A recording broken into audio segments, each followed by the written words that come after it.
ইমান। সবক শুরু হয়ে গেছে, মুখস্থ করব। 1 নাম্বার সবকের নাম ইমান। সবাই বলি 1 নাম্বার কি? ইমান। মা মানাল ইমান লুগাতান ওয়া ইসতিলাহা। ইমান কি জিনিস? ইমান ইমান ইমান ইমান, সব হুজুররা বলে ইমান ইমান ইমান ইমান থাকতে হবে, ইমান থাকতে হবে। ইমান কি জিনিস? এটা খায় না মাখে, এটা লম্বা না খাটো, দেখতে সাদা না কালো, এটা জানা দরকার আছে কিনা? মাদ্রাসা পড়েন নাই, এরকম মানুষ এখানে নাই, তাহলে শিখবেন কোথায় ইমানটা? আলুর দোকানে, চাইলের দোকানে? আজকে ইমান শিখে বাড়িতে যাবেন। ইমান কি জিনিস? ইমান একটা ব্যাপক সাবজেক্ট। হাদিসের মধ্যে আসছে ইমানের শাখা হলো ৭৭টি, আরেক হাদিসে আসছে ৭৯টি। একবারে প্রথমটা বলি আর শেষটা বলি। 1 নাম্বার ইমানের শাখা হলো মুখ দিয়ে কালিমা লা ইলাহা ইল্লাল্লাহ পড়া। সর্বশেষ ইমান হলো, যেটা সর্বনিম্ন ইমান, ইমাতাতুল আযা আনিত তরিক, রাস্তা থেকে ময়লা সরে দেওয়া। আর আমরা করি কি? দোকানের সবগুলা ময়লা ঝাড়ু দিয়ে চিনকিত করে রাস্তার মাঝখানে রাখি আসি। বলেন, কথা বলেন, হয় না? কত বড় বিবেকহীন একটা মানুষ হলে এটা করতে পারে, একবার ভেবে দেখে। মানুষের কমন সেন্স তো থাকে, মানুষ রাস্তা থেকে ময়লা সরে দিবে, আর আমি করি কি? সব দোকানপাট ঝাড়ু দিয়ে ময়লাগুলো সুন্দর করে রাস্তার মাঝখানে এসে আমি বসে দিলাম। কত বড় ন্যারো মাইন্ডের মানুষ! সর্বনিম্ন ইমানও তার ভিতরে না। হাদিস বলতেছে, আমি বলতেছি না। ইমাতাতুল আযা আনিত তরিক, রাস্তা থেকে ময়লা সরে দেওয়া, উনি রাস্তায় ফেলছে। আরো কি করে ইমানদার হতে পারে? সর্বনিম্ন ইমানটা কি করে আমার ভিতরে থাকলো? যাই হোক, ইমান লম্বা সাবজেক্ট। এর উপরে আলোচনা করলে একদিনে 2 ঘন্টার তাফসীর মাহফিল। আমি 7 দিনের তাফসীর মাহফিল আপনাদেরকে 1 ঘন্টায় খাওয়াই দেওয়ার চেষ্টা করব ইনশাআল্লাহ। হাতিকে বদনার ভিতর ঢুকে দিব ইনশাআল্লাহ। ইমান, ইমান কি জিনিস? হাদিসে পড়ছি আমরা, আমানতু বিল্লাহি ওয়া মালাইকাতিহি ওয়া কুতুবিহি ওয়া রুসুলিহি ওয়াল ইয়াউমিল আখিরি ওয়াল কদরি খায়রিহি ওয়া শাররিহি মিনাল্লাহি তাআলা ওয়াল বাসি বাদাল মাউত। এটার নাম ইমান। সাধারণ মানুষ সামনে মুখস্থ করতে পারবেন না। সংক্ষেপ, ইকরার বিল লিসান, তাসদীক বিল জিনান, আমল বিল আরাকান, এর নাম ইমান। মুখে লা ইলাহা ইল্লাল্লাহ পড়া, অন্তরের মাধ্যমে মেনে নেওয়া, ফরজ ওয়াজিবের উপর আমল করার নাম ইমান। আরো সংক্ষেপ, এরপর আর সংক্ষেপ নাই। কান খাড়া করেন, খরগোশের মতো কান খাড়া করে নেন। সংক্ষেপ ইমানের সংজ্ঞা হলো আল্লাহ পাকের আদেশ নিষেধকে নবীজির বাতানো সিস্টেমের উপর মেনে নেওয়ার নাম ইমান। সুবহানাল্লাহ পড়েন। এর চেয়ে সংক্ষেপ আর নাই। ইমান কি জিনিস? আল্লাহর হুকুম নবীর তরিকায় মেনে নেওয়ার নাম ইমান। বাস, এতটুকু মুখস্থ করতে পারবো না ভাই? ইমান কাকে বলে বলেন তো? আল্লাহর হুকুম নবীর তরিকায় মেনে নেওয়ার নাম ইমান। আজ থেকে মনে থাকবে? যার ইমান আছে, তার নামাজ আছে, তার রোজা আছে, তার হজ আছে, তার যাকাত আছে, তার পর্দা পুচিতা আছে, তার দান খয়রাত আছে, তার সবকিছু আছে। যার ইমান নাই, তার নামাজ নাই, হজ নাই, যাকাত নাই, কিচ্ছু নাই। দাড়ি রাখেন, টুপি পরেন, বড় মসজিদে যান, বাইতুল মুকাররমে যান, মক্কা শরীফে যান, 2 হারামে নামাজ পড়েন, আপনার ইমান নাই, আপনার কিছু নাই। এই জন্য 1 নাম্বার সিরিয়ালে ইমান নিয়ে আসছে। ইমান, এটা নিয়ে ব্যাপকভাবে ইমামদের মধ্যে মতানৈক্য আছে। ইমাম বুখারী রাহমাতুল্লাহ আলাইহি বলছেন, আল ঈমানু ইয়াজিদু আও ইয়ানকুসু, ঈমান বাড়ে কমে। ইমামে আবু হানিফা রাহিমাহুল্লাহ বলছেন, ঈমান বসিত, বাড়ে না কমে না, আপ ডাউন হয় না, ঈমান সমান। ঈমান নিয়ে ব্যাপক ধরনের মতানৈক্য আছে ইমামদের মধ্যে। অত বড় ব্যাপকতা আপনাদের শোনার দরকার নাই। ছোট্ট একটা উদাহরণ দিয়ে এই সাবজেক্ট থেকে আমি সামনে চলে যাব ইনশাআল্লাহ। আল্লাহ, ইমানের আমলের উপরেই তার হাইসিয়ত হবে। একটা হাদিস বলে সামনে যাই। আম্মা জান আয়েশা সিদ্দিকার থেকে রাওয়ায়াত, কিয়ামতের ময়দানে মানুষের অনেক ধরনের পরিবেশ আসবে, মারহালা আসবে। তার মধ্যে একটা সময় আসবে প্রচন্ড অন্ধকার। মানুষ এত অন্ধকারে নিমজ্জিত হবে, নিজের চোখে নিজের বডি লেগে আছে কিনা মাথার সাথে এটা দেখা যাবে না, এত অন্ধকার হবে। ঠিক ওই মুহূর্তে আল্লাহ তাআলা ইমানদার বান্দাদের উজুর অঙ্গগুলাকে লাইটের আলোর ব্যবস্থা করে দিবেন। যে যত বেশি উজু করছে, 5 ওয়াক্ত নামাজের উজু, তাহাজ্জুদের উজু, তেলাওয়াতের উজু, আউয়াবিনের উজু, চাশতের উজু, তার লাইট হবে ঝকঝকে চকচকে। যে শুধু 5 ওয়াক্ত নামাজ পড়ছে আর কিছু পড়ে নাই, আলো কম। যে শুধু শুক্রবারে জুমার নামাজ পড়ছে আর সারা সপ্তাহে উজুর দরকার হয় নাই, আলো আরো কম। মনে করেন জোনাকি পোকার মতো দেখা যায়, যায় না। এই আলো দিয়ে রাস্তা দেখা যাবে? তিরমিজির রাওয়ায়াতে আসছে পিছন দিক থেকে ফেরেশতারা চাবুক মারতে থাকবে। এই আলো দিয়ে মানুষকে পুলসিরাতের গোড়ায় নিয়ে দাঁড় করাবে। যার আলো চকচকে ঝকঝকে সে তাড়াতাড়ি চলে যাবে, যার আলো কম সে মাই খাবে। একটা পর্যায়ে পুলসিরাতের গোড়ায় গিয়ে দাঁড়ায়। পুলসিরাত তো আপনাদের এলেঙ্গা থেকে ঢাকার মতো বিশ্ব রোডের মতো মোটা, তাই না? আরো মোটা, 6 লাইন, চুলের চেয়েও চিকন, খুরের চেয়েও ধারালো। 1 ক্লাসের ইমানদার যারা হবে চোখের পলকে পাড়ি দিয়া আল্লাহর জান্নাতে চলে যায়। যার আমল যত বেশি ভালো হবে তার পুলসিরাত পাড়ি দেওয়ার গত তত হাই হবে। যার আমল কম, গতি কম। তিরমিজির হাদিসে আসছে কিছু লোক হেঁটে হেঁটে যাবে, ইমান দুর্বল, আরো স্লো পজিশনে যাবে। কিছু লোক বসে বসে যাবে, কিছু লোক কুলিং করে যাবে, কিছু লোক হামাগুড়ি দিয়ে যাবে, কিছু লোক রোকবানান পাশা হেসরাইতে হেসরাইতে এভাবে করে কোমর হেসরাইতে হেসরাইতে মাঝখানে গিয়ে আটকে যাবে। এই ব্রিজটা জাহান্নামের উপর দিয়ে নির্মিত, পড়ে গেলেই জাহান্নাম। আমল কম, সামনেও যেতে পারবে না, পিছেও আসতে পারবে না। জাহান্নাম তার জন্য ফরিয়াদ করবে, আল্লাহ এই মানুষগুলোকে তুমি পার করে দাও, এদের ইমানের অ্যাকশনে, ইমানের তেজে আমি জাহান্নাম নিভে যাচ্ছি, আল্লাহ এদেরকে পার করে দাও। জাহান্নামের দোয়া কবুল করে আল্লাহ এদেরকে পার করে দিয়ে দিবেন। ভাইজারে আমার শুরু হয়ে যাবে জাহান্নামীদের পালা। একটা একটা করে পাপী যখন জাহান্নামে পড়া শুরু হয়ে যাবে, একটা একটা করে গুনাহগার যখন জাহান্নামে পড়া শুরু হয়ে যাবে, জাহান্নামের আগুন উত্তেজিত হয়ে যাবে, জাহান্নামের অগ্নিশিখা উত্তেজিত হয়ে যাবে। এক পর্যায়ে জাহান্নাম আনকন্ট্রোল হয়ে যাবে। জাহান্নামের চিৎকারে গোটা হাসরের মাঠ প্রকম্পিত হয়ে যাবে। জাহান্নাম চিৎকার করে বলতে থাকবে, হাল মিন মাসিদ, হাল মিন মাসিদ, হাল মিন মাসিদ। আল্লাহরও কি বেশি আছে? আল্লাহরও কি গুনাহগার আছে? আল্লাহ আমারে দাও, আল্লাহ আমারে দাও। আল্লাহ আমার পেট ভর্তি হয়নি, আল্লাহ আমারে দাও। আরো কি পাপী আছে? আল্লাহ আরো কি গুনাহগার আছে? আমারে দাও, আমারে দাও।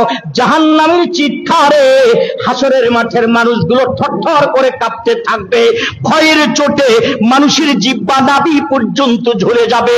ছোট্ট ছোট্ট শিশুগুলোর দাড়ি মোচ বের হয়ে পেকে যাবে।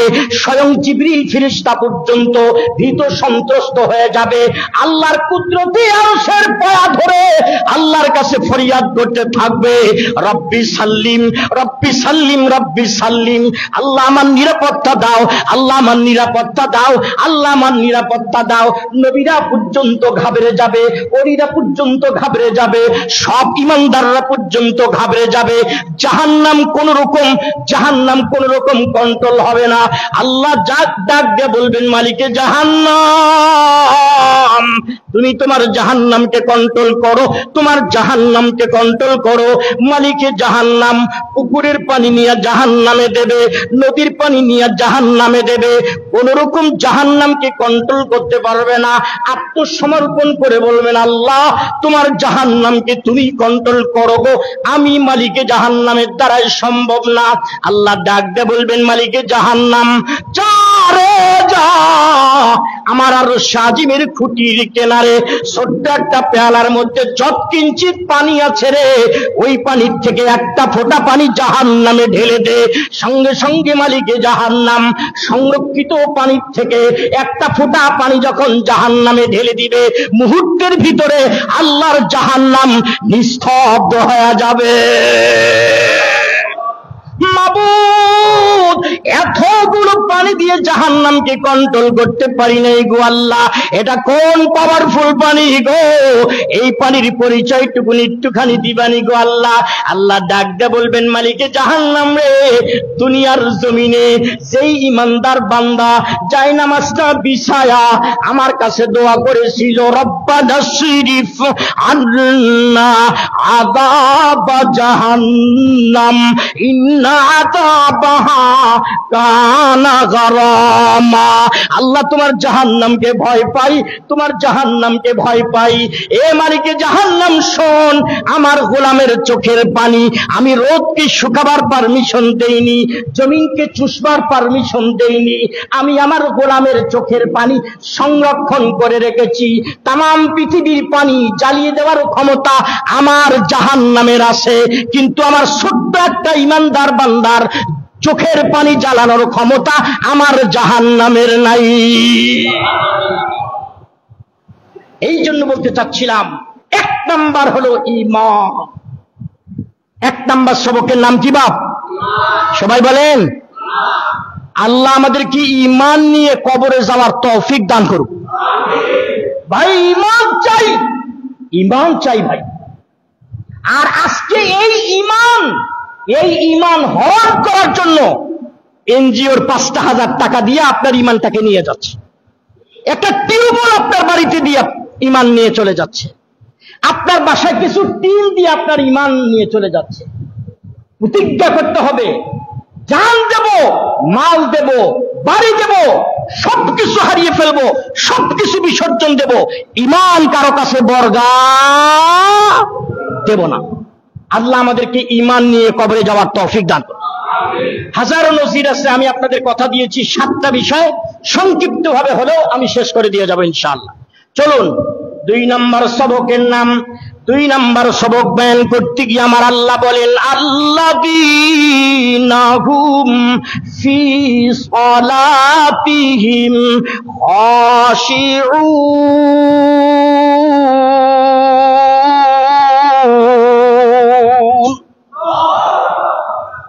2 নম্বর সবক হলো নামাজ পড়তে হবে। বলেন 2 নম্বর কি? নামাজ। 1 নম্বর, 2 নম্বর। মাশাআল্লাহ, আপনাদের সবক মুখস্থ হয়ে গেছে, আলহামদুলিল্লাহ। আল্লাহ আমাদের একসাথে জান্নাতে থাকার তৌফিক দান করুন। 2 নম্বর হলো নামাজ।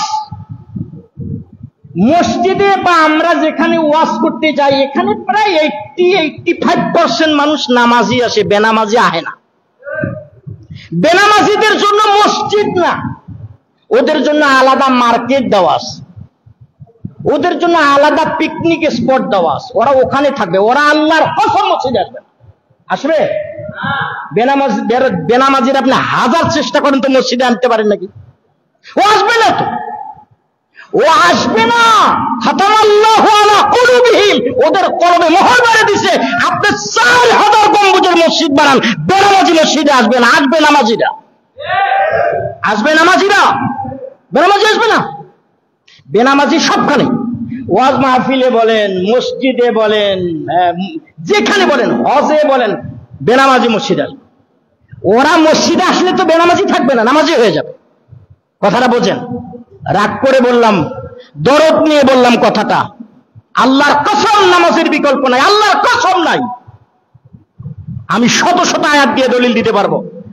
আপনি নামাজ পড়েন না, আপনি আমার ভাই, আপনি আসেন, আপনি মসজিদে আসেন, আপনি 1000 গুনাহ করেন, আপনার দামি মাথাটা একবার ঠেকান, জমিনে ঠেকায় যখন আপনি সুবহান রাব্বিয়াল আলা করবেন, আল্লাহর আরশ প্রকম্পিত হয়ে যাবে, আপনার সব গুনাহ মাফ করে দিবেন। এই ওয়াদা কোরআন শরীফে দেওয়া আছে। এই জন্য আপনাকে আমি দূরে ঠেলে দিতে চাই না। আপনি আসেন, আপনি মসজিদে আসেন, বাইরে গরম এখানে ঠান্ডা, ভালো পরিবেশ, এখানে আসেন, বাইরে ঘোরার দরকার নেই, আল্লাহর ঘর মসজিদে বসেন, 10 মিনিট বসেন, আল্লাহ 60 বছর ইবাদতে সব লিখে দিবেন। নামাজ এটা হলো রইসুল ইবাদত। বুখারী মুসলিমে আসছে আন তা'বুদাল্লাহা কাআন্নাকা তারা, এমন ভাবে নামাজে দাঁড়াও যেন তুমি তোমার আল্লাহকে দেখতেছো। সুবহানাল্লাহ বলা যাবে নাকি আজ ওয়াজ করে যাব, কাল সকালে নাস্তা খায় সুবহানাল্লাহ বলবেন? আজকেই বলবেন তো আরেকবার সুবহানাল্লাহ বলেন। নামাজ এটার উপরে এটা একদিনের কথা বলা দরকার। বরকতান এক-দুইটা হাদিস বলি কমপক্ষে। হাদিস আসছে আউয়ালু মা ইউহাসাবু বিহিল আবদু ইয়াউমাল কিয়ামাতিস সালাহ, সর্বপ্রথম নামাজে জিজ্ঞাসা করা হবে কিয়ামতের ময়দানে, তুমি নামাজ পড়েছো? বললাম তুমি সালাত কায়েম করেছিলে? মানুষ যদি নামাজের হিসাব দিতে পারে, আল্লাহ বাকিগুলো মাফ করে জান্নাত দিয়ে দিবেন। নামাজের হিসাব যদি দিতে না পারে, কাম খাম। আবু দাউদের হাদিসে আসছে মান আকামাস সালাহ ফাকাদ আকামাদ দ্বীন, যে নামাজ কায়েম করেছে মনে হয় সে পুরো দিন কায়েম করে ফেলেছে। নামাজের এত গুরুত্ব। ইচ্ছাকৃত ভাবে কোন মুসলমান যদি এক ওয়াক্ত নামাজ কাজা করে, সাথে সাথে তার নামটা জাহান্নামের গেটে লিখে দেওয়া হয়। নামাজের কথা কি বলবো? হাদিসে আসছে নামাজের আযান দেওয়ার সাথে সাথে রাসূল করিম সাল্লাল্লাহু আলাইহি ওয়াসাল্লাম আম্মা জান আয়েশা সিদ্দিকা বলেন, রাসূলের চেহারাটা এমন হয়ে যায় যেন আমি আয়েশাকে চিনিই না। নামাজ আসসালাত আসসালাত আসসালাত।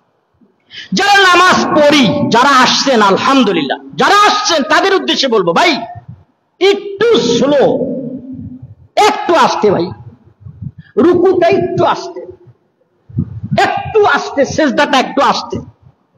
নামাজে তো আসছেন একটু আস্তে, একটু আস্তে রে ভাই, একটু আস্তে। এত স্পিড, হ্যাঁ একটা রুকু দেয় এত স্পিরিটে, নাকটাও তো ভাঙ্গার একটা সম্ভাবনা থাকে। হ্যাঁ নরম নাক, এত জোরে রুকু, এত জোরে সেজদা, আহা একটু দাঁড়ান। বিজ্ঞানের দৃষ্টিতে নামাজের একটা লজিক দেব আপনাদের। ডক্টর মরিস বুকাইলি তার জীবনী পড়ে দেখবেন, ডক্টর মরিস বুকাইলি তার একটা লজিক দিচ্ছে আপনি নামাজ কেন পড়বেন জানেন? উনি বলছেন কোরআন হাদিসে রাখেন, আপনি যদি সুস্থভাবে বাঁচতে চান আপনাকে নামাজ পড়তে হবে। ডক্টর মরিস বুকাইলির লজিকটা শুধু বলি। উনি বলছেন যে মানুষের বডির ব্লাড সার্কুলেশনের জন্য আল্লাহ পাক কুদরতি ভাবে একটা মোটর বসে দিয়েছে এখানে। এটার নাম কি? হ্যাঁ হার্ট। এটা রক্ত সঞ্চালন করে। এটা খুব পাওয়ারফুল যদি দিত, শক্তিশালী দিত, তাহলে মাথার চিকন চিকন রক ছিঁড়ে যেত। আল্লাহ একটা মিডিয়াম কোয়ালিটির মোটর বসে দিচ্ছে। মাথার 4 রাস্তা 6 রাস্তা 5 রাস্তার মোড় পর্যন্ত ব্লাড সঞ্চালন করতে সক্ষম না এই মোটর। যার কারণে ওকে সহযোগিতা করার জন্য আপনাকে লেভেল হইতে হবে, কোমর পিঠ মাথা এটা লেভেল করতে হবে, অর্থাৎ রুকু করতে হবে। আপনি যখন কোমর পিঠ মাথা লেভেল করবেন তখন সহজেই ব্লাড সার্কুলেশন করে আপনার মস্তিষ্কটাকে তাজা রাখতে সক্ষম হবে। এরপরও কিছু জায়গা আছে চিকন, আরো সূক্ষ্ম কিছু জায়গা আছে, এই জায়গাতে রক্ত সচরাচর পৌঁছে না, সুস্থ থাকার মতো পৌঁছে না। এই জন্য আপনাকে কি করতে হবে? কোমর উঁচু করতে হবে, পিঠ ঢালু করতে হবে, মাথাটা মাটিতে ঠেকাই দিয়ে কিছুক্ষণ অপেক্ষা করতে হবে। ডক্টর মরিস বুকাইলি এই লজিক দিয়েছেন যে আপনাকে সুস্থ থাকতে হলেও নামাজ পড়তে হবে। সুবহানাল্লাহ বলেন। আমার আল্লাহ ফরমান আল্লাযীনা ফি সালাত রাব্বিহিম খাশিউন। ওই নামাজি আল্লাহর জান্নাতের মেহমান হবে গো যেই নামাজির নামাজের মধ্যে খাশিউন আল্লাহর ভয় আছে, বিনয়ের সহিত নামাজের মধ্যে দাঁড়ায়, নামাজের মধ্যে দাঁড়ায় মসজিদের মেহরাব হিসাব করে না, নামাজের মধ্যে দাঁড়ায়া কোন ওয়াক্ত নামাজ কয় রাকাত ওখানে সূচি দেওয়া আছে এটা দেখে না, মসজিদে লা ইলাহা ইল্লাল্লাহু মুহাম্মাদুর রাসূলুল্লাহ লেখা আছে এটা পড়ে না। বিনয়ী নামাজি ওই ব্যক্তি আল্লাহু আকবার বলে হাত দুইটা কান পর্যন্ত উঠাইছে, আলা উজনাইহে দুই কান পর্যন্ত উঠাইছে, তারপরে হাত দুইটা সুন্দর করে আসামির বেশে বেঁধে দিছে, তারপরে সিজদার জায়গায় মাথাটা নত করে দিছে। মানে কি আল্লাহ কান ধরলাম, আল্লাহ দুনিয়ার কোনো কাজ এখন আর করব না, দুনিয়ার কিছু আর দেখব না গো আল্লাহ, কায়মনে তোমার সামনে দাঁড়িয়ে গেলাম আল্লাহ, কান ধরে কথা দিচ্ছি, ওয়াদা দিচ্ছি আল্লাহ, কান ধরে ওয়াদা দিচ্ছি দুনিয়ার কোনো কাজ আমি এখন আর করব না, দুনিয়ার কিছু দেখব না, দুনিয়ার কিছু শুনবো না। আমি হাত দুইটা গোলামের বেশে বেঁধে দিলাম, গোলামের বেশে দিয়ে আমি চোখ দুইটা সেজদার জায়গায় বেঁধে দিলাম, আমি আর দুনিয়ার কিছু দেখব না, আমি আর দুনিয়ার কিছু দেখব না। ভাইজান যখন আপনি এই কায় মনে পড়েন আলহামদুলিল্লাহ রাব্বিল আলামিন, আমার হাদিসের নবী পাক নবী আলাইহিস সালাম ফরমান, হাদিসের মধ্যে আসছে নবীজি আল্লাহ পাক ওই সময় বান্দার জবাবের মধ্যে বলেন, বান্দা যখন বলে আলহামদুলিল্লাহ রাব্বিল আলামিন, আল্লাহ জবাব দেয় ফেরেশতারা সাক্ষী থাক আমার গোলাম আমার প্রশংসা করেছে, হামিদানি আবিদি হামিদানি আবিদি, আমার গোলাম আমার প্রশংসা করেছে, আমার গোলাম আমার প্রশংসা করেছে। চিৎকার করে বলুন না সুবহানাল্লাহ। একটা সেজদা যদি কবুল হয় আল্লাহর কসম, আবেদ আলী ফারুকের কসম ভঙ্গ হবে না, একটা সেজদা যদি জীবনের আপনার কবুল হয় আপনার জীবন কামিয়াব, জীবন কামিয়াব। 48 বছর হয় আমরা নামাজ পড়ি, একটা সেজদা নবীর সেজদার সাথে মিল হলো, কি লাভ? এই নামাজে কি হবে? আলেম ওলামাদের জিজ্ঞাসা করেন, বহু নামাজির নামাজ আসমানে গেলে ফিকি দেওয়া হয়, হাত ভাঙ্গা, পা ভাঙ্গা, চোখ কানা, কানে শোনে না, বহেরা লুলা নামাজি, নামাজ ফিকে দেওয়া হয়। এই নামাজ গ্রহণ করা হবে না। কেন? একদিকে দেখছে আরেকদিকে দেখছে, মন মতো দাঁড়াইছে, মন মেজাজ নামাজে নাই, কয় রাকাত হয়েছে খবর নাই, কোন সূরা পড়ছে খবর নাই, এরকম নামাজ নাই আমাদের। লা সালাতা ইল্লা বিহুজুরিল কলব, নামাজে আপনার কলব উপস্থিত থাকতে হবে, দোকানের হিসাব করা টাকা নামাজে না তো। এইরকম একটা সেজদা দিতে পারেন নাকি জীবনে? একটা সেজদা যদি নবীর সেজদার সাথে মিল হয়, একটা রুকু যদি নবীর রুকুর সাথে মিল হয়, একটা কিয়াম যদি কিয়ামের সাথে মিল হয়, একটা কওমা একটা জলসা যদি রুকুর সাথে নবীজির কওমা জলসার সাথে মিল হয়, আল্লাহর কসম আপনার নামাজেই জান্নাতের মেহমান বাড়াবে। সংক্ষেপ করি, সময় কম। 1 নাম্বার সবকের নাম কি বলেছিলাম? সবাই বলেন সুন্দর সবক হয়েছে মাশাআল্লাহ। 2 নাম্বার নামাজ, 2 নাম্বার নামাজ। একটা রাওয়ায়াত না বললে আলোচনাটা মনে হয় সম্পূর্ণই থেকে যাচ্ছে। একটা ছোট্ট রাওয়ায়াত বলি। মদিনা থেকে অনেক দূরে যুদ্ধ, সাহাবায়ে কেরাম জিহাদের কাজ শেষ, মদিনার দিকে আসতেছে, হেঁটে যেতে আর হেঁটে আসতে পায়ের গোড়া ফেটে গেছে, রক্তাক্ত হয়ে গেছে, পায়ের গোড়া ব্যান্ডেজ করা হয়েছে।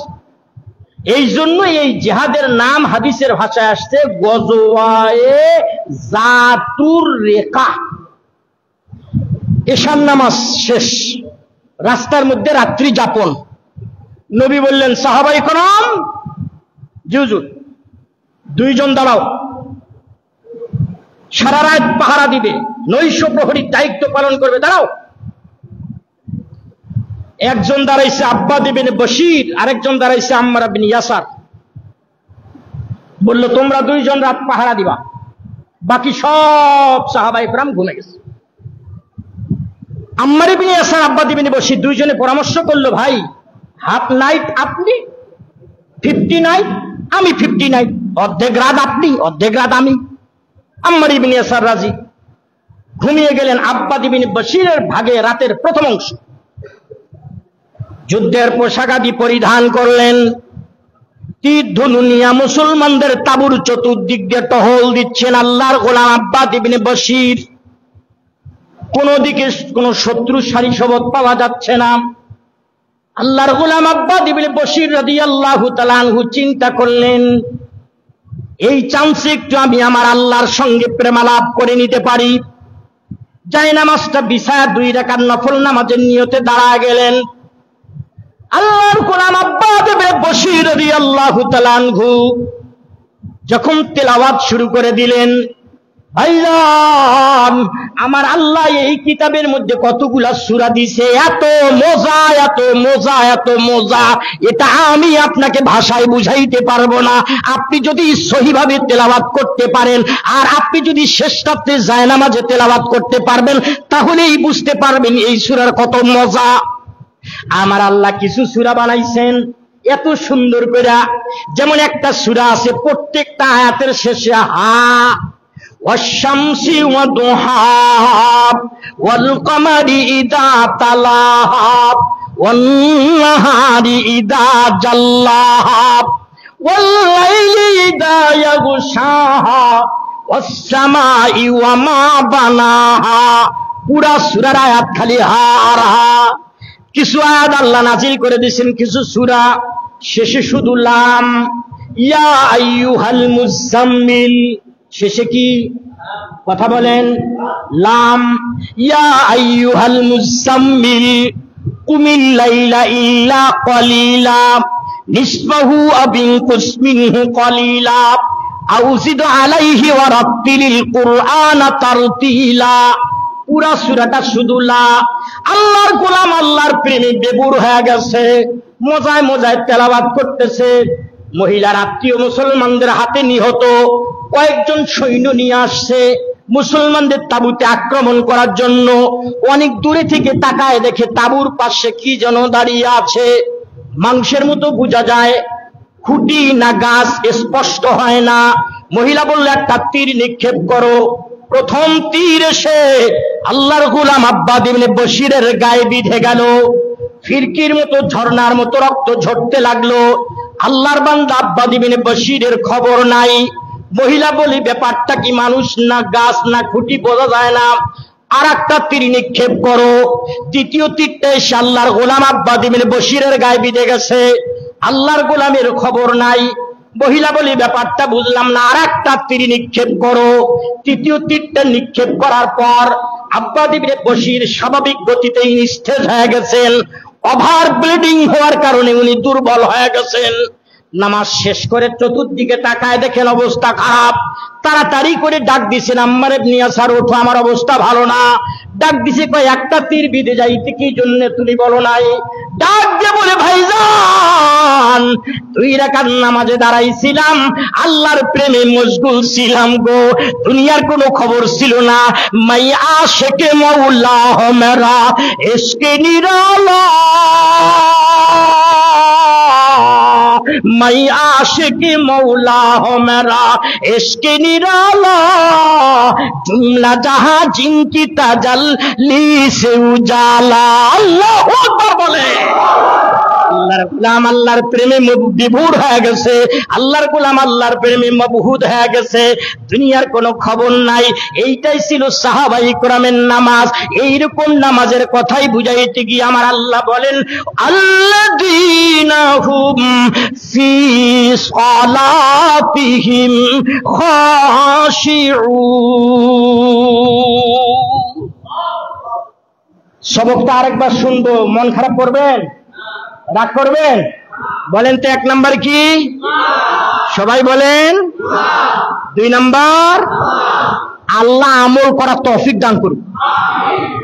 3 নাম্বার সবক, 3 নাম্বার বিধি বয়ান করতে গিয়ে আমার আল্লাহ বলেন, ওয়াল্লাযীনা হুম আনিল লাগবি মুরিদুন।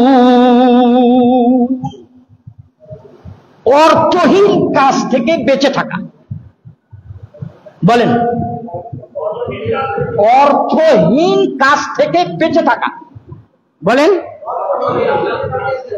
এটা কয় নাম্বার? 3 নাম্বার। অর্থহীন কাজ থেকে বেঁচে থাকা, বাস। কোনো কাম নাই, 24টা ঘন্টা ইয়ারফোন কানে, আছে না নাই? কথা বলেন, আছে না নাই? এটা এই অর্থহীন কাজ, যেই কাজে দুনিয়ারও লাভ নাই, আখেরাতেরও লাভ নাই। অবাক হয়ে যায় বর্তমান বাচ্চাদের। শেষ। এই মোবাইলটার নাম রাখছি আমি গজব। গজব বলেন, এটার নাম কি? গজব। এটা আমার বয়স এখন রানিং 49। আমি 2 বছর আগে নিছি এটা হাতে। আমি হাতে নিছি কারণ জীবনে যত কিতাব কিনছি আমি ছাত্র জীবন থেকে এই পর্যন্ত, তার চেয়ে বেশি কিতাব আমার এর মধ্যে আছে। তার চেয়ে কি শুধু বেশি না, 10-20 গুণ বেশি হবে। এই স্বার্থে আমি এটা নিছি, না হলে আমি এটা কিন্তু নিতাম না। এর আগে আমি ওই বাটন ফোন ব্যবহার করতাম। আমি এইটার নাম রাখছি গজব। এইটা শেষ করে দিল ছেলেদের, শেষ। এক তো করোনা, ছেলেদের স্কুল মাদ্রাসা বন্ধ, ওই দিক দিয়ে জীবন অর্ধেক শেষ। ওই চান্সে বাচ্চারা মোবাইলের আসক্ত হয়ে গেল। কি করবেন বাপ মা? মোবাইল না দিয়ে পারতেছে না, বাচ্চারা বাইরে যাওয়া যাচ্ছে না, পুলিশ মারে। মোবাইল দেওয়ার কারণে মোবাইলে শেষ করে দিল। এইটা সিনেমা হলের চেয়েও খারাপ। এ মুসল্লি ভাইরা, আমার কথাটা শোনেন। বাঁচি মরি জীবনে আপনার সাথে আমার সাথে দেখা হবে না হবে জানি না। এটা মোবাইল জাহান্নাম। এটা হলো সিনেমা হলের চেয়েও খারাপ। প্রমাণ করে দিচ্ছি, দেখেন। সিনেমা হলে প্রোগ্রাম, নেকেড প্রোগ্রাম দেয়। সিনেমা হল প্রোগ্রাম দেওয়ার সময় ওর প্রযোজক আছে। সিনেমা হলে প্রোগ্রাম দিলেও, টিভিতে প্রোগ্রাম দিলে চিন্তা ভাবনা করে বেশি নেকেড দেওয়া যাবে না, ভাই বোনের ছবি দেখতে পারে। বেশি নেকেড দেওয়া যাবে না, শালি দুলা ভাই দেখতে পারে। এই জন্য একটু কাটছাট করে সিনেমা হলে, টিভিতে ছবি দেওয়া হয়। আর এখানে আপনি যাহা চাবেন তাহা পাবেন। কথা বলেন, কথা বলেন। বাস, আর ব্যাখ্যার আমার দরকার নাই। এই জন্য এটাকে সিনেমা হলের চেয়ে খারাপ বললাম আমি। আপনি সিনেমা হলে যাহা চাবেন তাহা পাবেন না, টিভিতে আপনি যাহা চাবেন তাহা পাবেন না। এখানে আপনি যাহা চাবেন তাহা পাবেন। ব্যাখ্যা বাড়ি যায় ছোট ছোট ছেলে মেয়েদের কাছে নিয়ে। রাত 2:30টার দিকে এক জায়গায় বয়ান শেষ করে আসছি। পাশের বাসার একটা বাচ্চা আছে, ক্লাস 7-8-এ পড়ে। রাত 2:30টা, তখন সে হঠাৎ করে চিল্লি করতে, এ ধর ধর, মার মার, ধর ধর, মার মার। আমি অবাক হয়ে গেলাম। আমি তাড়াহুড়া করতেছি কি লাঠি টাঠি বাড়ি করতে হবে।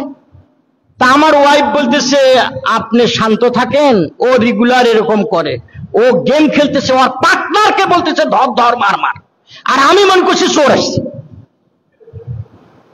কোথায় নিয়ে ঠেকাইছে একবার ভেবে দেখেন। এই জন্য আমি এইটা ছেলে মেয়েদেরকে গজব বলি। ছেলে মেয়েদের জন্য যতটুকু সম্ভব এখান থেকে বিরত রাখা। কমপক্ষে 40 বছরের পর হলেই মোবাইল দেওয়া যায়, কমপক্ষে গরিবই হারে 40-এর আগে। আলোচ্য বিষয়টা আমার এদিকে ছিল না। এই মোবাইলে আসক্ত হইয়া এই আয়াতের বিরোধিতা হচ্ছে। দিন-রাত 24 ঘন্টা মোবাইলে ছেলে মেয়েরা আছে, কোন লাভ? দুনিয়াবি লাভ, আখিরাতের লাভ? এই কথাটাই আল্লাহ এই আয়াতে বলছেন, ওয়াল্লাযীনা হুম আনিল লাগবি মুরিদুন। অনর্থক কাজ থেকে বেঁচে থাকা। একটা কমপক্ষে হাদিস বলি, একটা রাওয়ায়াত না বললে আয়াতের হক আদায় হবে না। হযরত ওমরের নাম শুনছেন? পিছনের ভাইরা শুনে নাই, কথা বলেন। হযরত ওমরের নাম শুনছেন? ছোট সাহাবী না বড়? শুধু বড়? অনেক বড়। আল্লাহু আকবার বলেন। সময় শেষ হয়ে গেলে একটা বলে দেবো, কিন্তু আগেই বলে দিলাম, কারণ অত তাড়াহুড়া করে তো আর বলা যায় না। কত বড়? একদিন আম্মাজান আয়েশাকে নিয়ে আমাদের নবী রাত্রেবেলা জ্যোৎস্না রাত বের হয়েছেন। আচ্ছা জি হুজুর, ওই যে অনেক দূরে গাছ দেখো। জি হুজুর দেখি তো। কয় না, তুমিও দৌড় দিবা আমিও দৌড় দিব, কে আগে যায়? সুবহানাল্লাহ বলে। স্বামী স্ত্রী দৌড় প্রতিযোগিতা। দৌড়াইছিলেন কোনদিন বউকে নিয়ে? তা দৌড়াবেন কেন? শালি আর বান্ধবী নিয়ে দৌড়াইতেই তো সময় থাকে না। দৌড় দিবেন বউকে নিয়ে, একটা রসুলের সুন্নত জিন্দা হবে। সুবহানাল্লাহ বলেন। তবে মানুষের সামনে না, আবার এমনি রাত্রেবেলা ফাঁকা টাকা পাইলে দৌড় দিবেন। আবার বুড়া মানুষ বুড়ি কিনে দৌড় দিয়ে মাজা কমর ভাঙ্গে আমার দোষ দিয়ে না। এনে ফোলাফান টোলাফান থাকলে দৌড় দিয়ে না। আম্মা জান আয়েশা সিদ্দিকা নবীর সাথে দৌড় প্রতিযোগিতা। আম্মা জান আয়েশা সিদ্দিকা চিন্তা করছেন, বয়স আমার কম, নবী আমার চেয়ে অনেক সিনিয়র, আমি এমন দৌড় দিমু নবীর আগেই জামুগা। কিন্তু তিরমিজি শরীফের হাদিসে আসছে 16,000 যুবকের শক্তি আল্লাহ নবীর শরীরে দান করছেন। জোরে বলেন। আমাদের নবী দৌড় দিলে আম্মা জানের খবর থাকবে? আল্লাহু আকবার। নবী ইচ্ছে করে শরীরটা ঢিল করলেন, আম্মা জান আগে গেছে, মহা খুশি। হুজুর, নবী কিছু বললেন না, ঠিক আছে। আর একদিন কয়, আয়েশা ওই দিন না তুমি পাশ করছিলা, চলো তো আজকে আরেকটা দৌড় দেই। আজ আর নবী শরীর ঢিল করে নাই, টাইট করে দৌড় দিচ্ছে, আগে গেছে গা। আম্মা জানের মন খারাপ, কি খবর আয়েশা? এন কয় না যে আজকে আমি ফেল করছি, কয় হুজুর হুজুর আমি তো একদিন পাস করছিলাম। সুবহানাল্লাহ, জোরে বলেন। ডাকতে বলেন, আয়েশা আকাশের দিকে একটাবার নজর করো রে, একটাবার তাকায় দেখো তো কতগুলো তারকারাজি হিসাব করতে পারবা রে আয়েশা? আম্মা জান আয়েশা চতুর্দিকে দৃষ্টিপাত করে বললেন, নবীজি কোটি কোটি তারকারাজি, এতগুলো তারকারাজি হিসাব করা মানুষের পক্ষে সম্ভব নয়। আম্মা জান আয়েশা সিদ্দিকাকে আমার নবী ডাকতে বললেন, আয়েশা আকাশে যতগুলো তারকারাজি দেখো, এই তারকারাজি যতগুলো তারকারাজি আকাশে দেখো, এই তারকারাজির চাইতেও বেশি নেকি হযরত ওমরে। ছোট সাহাবী না বড়? জোরে বলেন। আরে ভাই লোক হচ্ছে না, এই জন্য আগে নেওয়া হচ্ছে। কথা বলেন, আমার দিয়ে একটু কথা বলেন। একটু আগে আসি, একটু আগে আসলে ভালো হবে। তাহলে একটু আগে আসি, আগে আসি, পিছনে জায়গা হচ্ছে না, এই জন্য আগে আসি। একটু আগে আসি ভাই, সবাই একটু আগে আগে আসি, সবাই একটু সামনে সামনে আসি। খুব দ্রুত বসে যাই, সময় কম, দ্রুত বসে যাই। মাশাআল্লাহ মাশাআল্লাহ মাশাআল্লাহ, বসে যাই। হযরত ওমর ছোট সাহাবী না বড় ভাই? অনেক বড়। আমাদের মতো বাংলাদেশের মতো এত ছোট দেশের প্রেসিডেন্ট উনি ছিলেন না। এরকম বাংলাদেশ 50টা জয়েন দিলে যত বড় হবে তার চেয়েও বড় দেশের প্রেসিডেন্ট ছিলেন হযরত ওমর। সুবহানাল্লাহ বলবেন? একটু মহব্বতের সাথে বলেন। একদিন রাত্রেবেলা অফিসের মধ্যে বসে হিসাব করতেছে, ওনার বিবি সালাম দিয়ে প্রবেশ করছে, আসসালামু আলাইকুম ইয়া আমিরাল মুমিনিন। হযরত ওমর সালাম শোনার সাথে সাথে বাতি বন্ধ করে দিছে। বিবি বলতেছেন, কি ব্যাপার হুজুর? আমি আপনার বউ, আমি আপনার বিবি, আমি আপনার মিসেস, আমি আপনার অর্ধাঙ্গিনী, লাইফ পার্টনার। আমাকে দেখে তো আপনার গুনাহ হবে না, আপনি বাতি বন্ধ করলে দিলেন কেন? অন্য কোনো মহিলা মনে করছেন? আমি তো আপনার বউ। হযরত ওমর বলেন, বিবি তোমাকে চিনতে আমার বিন্দু পরিমাণ ভুল হয় নাই। আমি বুঝতে পেরেছি তুমি আমার বিবি, তুমি আমার মিসেস, তুমি আমার অর্ধাঙ্গিনী। তোমার চেহারা দেখলে গুনাহ হবে না, কিন্তু কি জন্য বাতিটা বন্ধ করে দিলাম শোনো। বিবি সরকারি বাতির আলো ব্যবহার করে সরকারি হিসাব নিকাশে নিয়োজিত ছিলাম। আমি চিন্তা করেছি এই বাতির আলো ব্যবহার করে যদি তোমার চেহারা দেখি, কিয়ামতের কঠিন ময়দানে আমার আল্লাহ যদি প্রশ্ন করে, আমার আল্লাহ যদি প্রশ্ন করে, উমর সরকারি বাতির আলো ব্যবহার করে তুমি তোমার স্ত্রীর চেহারা দেখে ইন্টারেস্ট অনুভব করেছো, মজা নিয়েছো, আমি ওমরের জবাব দেওয়ার জায়গা থাকবে না, এই জন্য বাতিটা বন্ধ করে দিলাম। অপচয় করেছে? অনর্থক কাজ করছে। কত সতর্ক ছিল তারা, একবার চিন্তা করে দেখেন, কত সতর্ক। বিবি কি জন্য আসছো? হুজুর অল্প কয়েকদিন পর ঈদের দিন আপনার বাচ্চা বারবার আমারে বিরক্ত করে, একটা নতুন জামা কিনে দেন হুজুর। অন্যান্য ছেলেরা নতুন জামা কিনছে, এই দেখে সে আমারে বিরক্ত করে। অন্য বাচ্চা হলো জনগণের বাচ্চা, জনগণের বাচ্চার নতুন কাপড় দেখা প্রেসিডেন্টের বাচ্চা কান্না করে। একবার চিন্তা করেন, এই যুগে একবার মিলান। প্রেসিডেন্ট কি কয় শোনেন, হযরত ওমর বলতেছেন, বিবি মাস শেষ হয় নাই, বিল বেতন পাই নাই, পকেটে পয়সা নাই। সুবহানাল্লাহ কালকে বলবেন, আর একটু জোরে বলেন, পকেটে পয়সা নাই। হুজুর ও তো ছোট মানুষ, বুঝবে না, একটু ধার খরচ করে হলেও ব্যবস্থা করে, না হলে তো সে বুঝবে না, আমার বিরক্ত করে। ঠিক আছে দেখি, চেষ্টা করি। ছোট্ট একটা চিরকুটের মধ্যে 2 লাইন লেখা তদানীন্তন সময়ের অর্থমন্ত্রীর কাছে পাঠাইছে।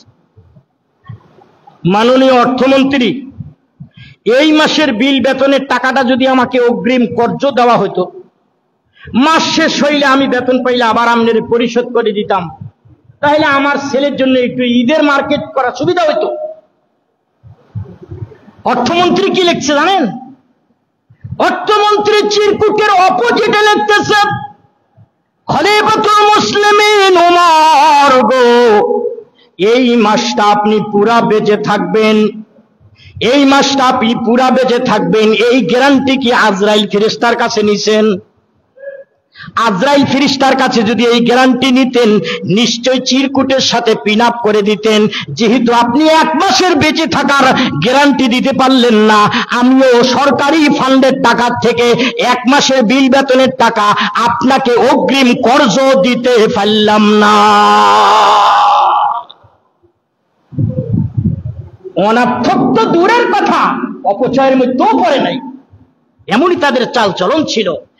এটাই বুঝাইতে গিয়ে আমার আল্লাহ বলেন, ওয়াল্লাযীনা হুম আনিল লাগবি মুরিদুন,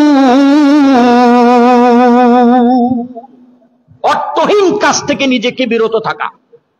সবকটা আর একবার শুনবো আমি, কষ্ট পাবেন, রাগ করবেন? বলেন 1 নাম্বার মাশাআল্লাহ, সবাই বলেন আলহামদুলিল্লাহ আলহামদুলিল্লাহ। 2 নাম্বার নামাজ, 3 নাম্বার অর্থহীন কাজ থেকে বেঁচে থাকা, মাশাআল্লাহ। 4 নাম্বার, 4র্থ নম্বর সবক বয়ান করতে গিয়ে আমার আল্লাহ বলেন, ওয়াল্লাযীনা হুম লিয-যাকাতি ফাইলুন। 4 নাম্বার হলো যাকাত দিতে হবে। বলেন 4 নাম্বার কি? যাকাত। যাকাত দেওয়া ফরজ, এইটার উপরও ঘন্টা খানিক ছাড়া হবে না।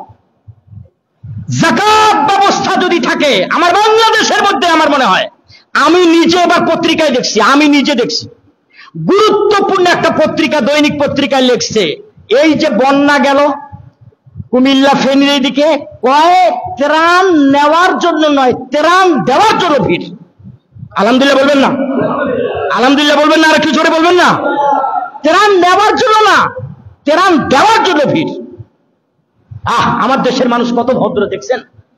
ঠিক এইরকম একটা দৃশ্য আমি দেখছিলাম প্রথম যখন আমাদের দেশে ওই যে রোহিঙ্গারা আস, তখন আমি দেখছি রাস্তায় কাপড় চোপড় পরে আস, খানা পরে আস, এত দেওয়া মানুষ দিচ্ছে, দিয়ে ভরাই দিচ্ছে। আলহামদুলিল্লাহ। যাকাত ব্যবস্থা যদি আমাদের দেশে থাকতো, আল্লাহর কসম আমার মনে হয় না ভিক্ষুক খুঁজে পাওয়া যেত, ভিক্ষুক ঘরে ঘরে খুঁজে পাওয়া যেত না। এমন এমন টাকার মালিক আমার দেশের মানুষ আছে।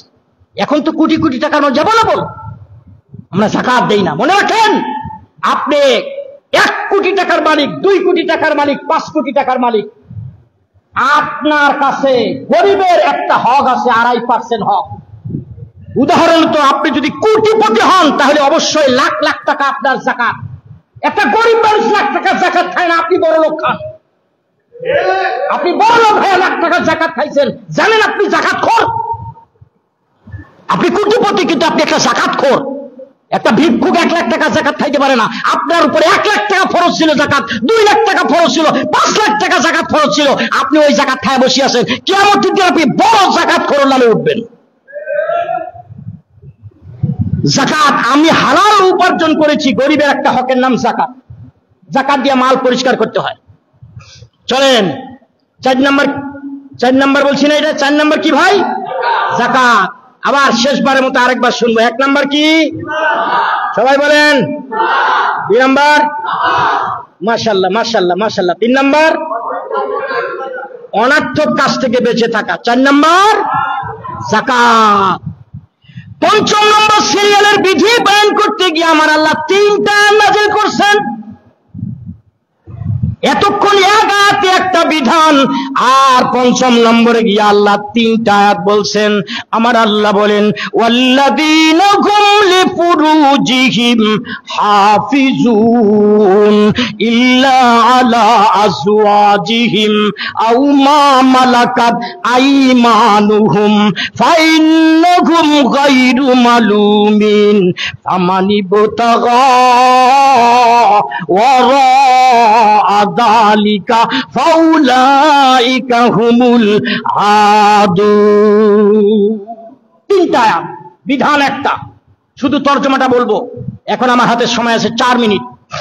ওয়াল্লাযীনা হুম লিফুরুজিহিম হাফিজুন, 5ম নম্বর হলো নিজের গুপ্তাঙ্গের হেফাজত করা, লজ্জাস্থানের হেফাজত করা। কিসের? লজ্জাস্থানের হেফাজত করা। কান খাড়া করেন এ যুবক যুবতীরা, কান খাড়া করেন, কান খাড়া করে আমার কথাটা শোনেন, কান খাড়া করে কথাটা শোনেন। ওয়াল্লাযীনা হুম লিফুরুজিহিম হাফিজুন, নিজের লজ্জাস্থানকে হেফাজত করতে বলছে আল্লাহ। এই বিষয়টাকে গুরুত্ব দিয়ে 3টা আয়াত। একটা হলো পড়লাম, ওয়াল্লাযীনা হুম লিফুরুজিহিম হাফিজুন। 2 নাম্বার, ইল্লা আলা আজওয়াজিহিম আও মা মালাকাত আইমানুহুম ফাইন্নাহুম গায়রু মালুমিন। আল্লাহ বলেন লজ্জাস্থান হেফাজত করার জন্য আমি হালাল স্ত্রীর ব্যবস্থা করে দিয়েছি। সুবহানাল্লাহ পড়েন, আরো জোরে পড়েন। হালাল স্ত্রীর নির্দিষ্ট স্থান ব্যতি রেখে হালাল স্ত্রীর পিছনের রাস্তা, বায়ু রাস্তা ব্যবহার করা, মুখ ব্যবহার করা, অন্যত্র ব্যবহার করা, অন্য জানোয়ার ব্যবহার করা, পুরুষে মেলামেশা করা, গাছ বৃক্ষের সাথে মেলামেশা করা, অন্য কোন প্রাণীর সাথে মেলামেশা করা, রোবটের সাথে মেলামেশা করা, পুরুষ হয়ে মহিলা রোবট, মহিলা হয়ে পুরুষ রোবট ব্যবহার করা, হস্তমৈথুন করা থেকে সারা পৃথিবীতে যত পদ্ধতি আছে সব পদ্ধতি হারাম হারাম হারাম, সম্পূর্ণ হারাম, সম্পূর্ণ হারাম। একমাত্র পদ্ধতি হালাল, সেটা হলো হালাল স্ত্রীর নির্দিষ্ট জায়গা। আবার কথাটা বলছি, লজ্জার কথা তারপর বলতেই হবে আমাকে। হালাল স্ত্রীর নির্দিষ্ট অঙ্গ ব্যতি রেখে অন্য কোন জায়গা ব্যবহার করা যাবে না, অত মাতাল হওয়া যাবে না। হালাল স্ত্রীর নির্দিষ্ট জায়গা ব্যতি রেখে আর কোথাও আপনি ব্যবহার করতে পারবেন না, জায়েজ নয় শরীয়তে। আল্লাহ বলেন, ইল্লা আলা আজওয়াজিহিম আও মা মালাকাত আইমানুহুম ফাইন্নাহুম গায়রু মালুমিন। আল্লাহ বলেন হালাল স্ত্রী, আর একটা হলো বাদী। বাদীর কথা এখন বাংলাদেশে বাদী নাই, যখন হবে আলেম ওলামারা ওয়াজ করবে। এখন শুধু হালাল স্ত্রীর নির্দিষ্ট জায়গা, বাস। আল্লাহ বলেন ফামানিবতাগা ওয়ারা যালিকা ফাউলাইকা হুমুল আদুন। এর বাইরে, অর্থাৎ হালাল স্ত্রীর বাইরে যত পন্থা আবিষ্কার হয়েছে, আবিষ্কার হবে, আবিষ্কার হচ্ছে, সব পদ্ধতি হারাম, সব পদ্ধতি হারাম। আল্লাহ আমাদেরকে হেফাজত করুক, আমিন বলেন না ভাইয়া? ভাই, লজ্জাস্থানের বড় হেফাজত, লজ্জাস্থানের হেফাজতের জিম্মাদারি সম্পর্কে হাদিস আসছে। নবী জিহ্বার আগা এইভাবে আঙ্গুলের মাথা দিয়ে ধরে দেখাইছে, সাহাবায়ে কেরাম, এই দুই ঠোঁটের মধ্যবর্তী অঙ্গ আর 2 রানের মধ্যবর্তী অঙ্গের জামিন যে হলো, আমি নবী তার জান্নাতের জামিন, আমি তার জান্নাতের জামিন।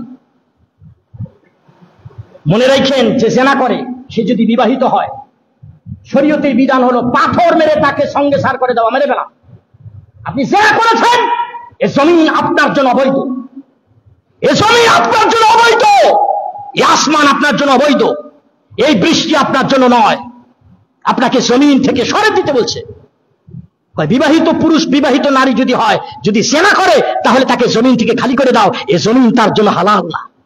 আপনি বেঁচে থাকার অধিকার হারে ফেলছেন, বিবাহিত হয়ে যদি জিনা করে, তওবা না করে, এই পৃথিবীতে বেঁচে থাকা তার অধিকার না। আল্লাহ মাফ করুক না, আমিন বলেন না ভাইয়া। আল্লাহ আমাদের সবাইকে মাফ করুক। আল্লাহ এই সমস্ত বড় গুনাহ থেকে আমাদেরকে মৃত্যু পর্যন্ত মুক্ত রাখুক। আরো জোরে বলেন আমিন। শেষ কথা বলে দেই, শেষ দুইটা আল্লাহ এক আয়াতে বলছে, আমি এক নিঃশ্বাসে বলে দেই। আমার আল্লাহ বলেন, ওয়াল্লাযীনা হুম লিআমানাতিহিম ওয়া আহদিহিম রাউন। 6 আর 7, 6 নাম্বার আমানত, 7 নাম্বার ওয়াদা পূরণ করা। হ্যাঁ, আহদিহিম রাউন ওয়াল্লাযীনা হুম ওয়াল্লাযীনা হুম লিআমানাতিহিম ওয়া আহদিহিম রাউন। আমানতদারি রক্ষা করা, অঙ্গীকার পূরণ করা। আলোচনায় ভুল বলে থাকলে ভুল অংশ যেন আল্লাহ শ্রোতা ভাইয়ের অন্তর থেকে মুছে দেন, আমার অন্তর থেকে মুছে দেন। আলোচনা সহি বলে থাকলে আল্লাহ আমাকে আগে আমল করার তৌফিক দান করেন, এর সাথে আমাদের সবাইকে আমল করার